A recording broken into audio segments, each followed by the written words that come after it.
La vue se brouille. Il ne reste plus que le souvenir. Je me souviens d'un temps où régnait le chaos. Un temps de rêves brisés, de terres dévastées.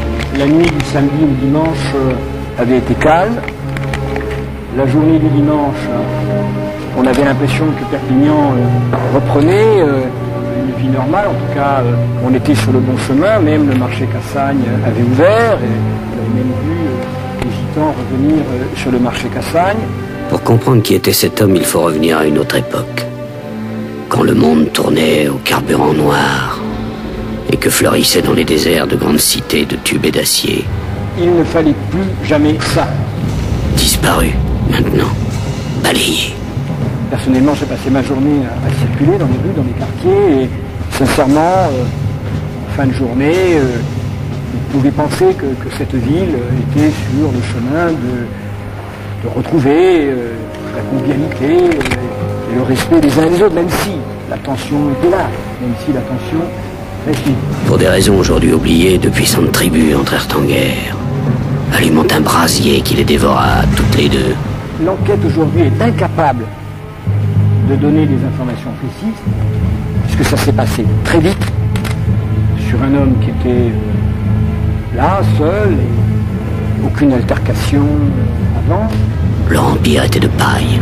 Ça s'est passé très vite, 4 coups de feu, un assassinat. Le grondement des machines octa et s'éteignit. Et personne, je dis bien personne, ne pouvait dire l'origine de l'assassin. Les chefs parlèrent, et parlèrent, et parlèrent encore. Personne ne pouvait affirmer qu'il était soit européen, soit maghrébin, soit gitan. Mais rien ne pouvait endiguer le désastre. Bien que personne ne puisse rien dire, bien que l'assassinat se soit fait dans des conditions d'une rapidité extrême, sans témoin pratiquement. Leur monde s'écroula. Les villes explosèrent, provoquant une tornade de pillage. Un vent brûlant de terreur. L'homme commença à se nourrir de l'homme. Une seule personne a témoigné, mais a vu en courant. A vu une casquette. Sur les routes régnait le cauchemar de la ligne blanche. Seuls les flibustiers les plus mobiles, les pillards les plus impitoyables survivaient. Malgré cela, très vite, évidemment, on a dit un gitan a assassiné un maghrébin. Et comme une traînée de poudre, les bandes prirent le contrôle des routes.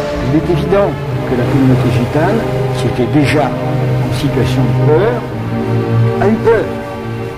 Et toute la suite du film, c'est des coups de feu en l'air, puis... Dans ce maelstrom de pourriture, le commun des mortels était brisé, écrasé.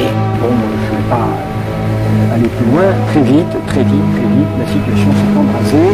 Dans le rugissement d'un moteur, il avait tout perdu. Très vite, les forces de police ont eu énormément de mal à maîtriser la situation. Et il devint un homme vidé, consumé, ravagé. Un homme hanté par les démons de son passé. Et quand il a été maîtrisé à un endroit, ça repartait à un autre endroit. Un homme qui errait sans but par les terres désolées. Avec, il faut le dire, des groupes très mobiles, et des groupes qui avaient décidé de tout casser. Voilà. Ce fut ici, dans ce lieu maudit, qu'il réapprit à vivre.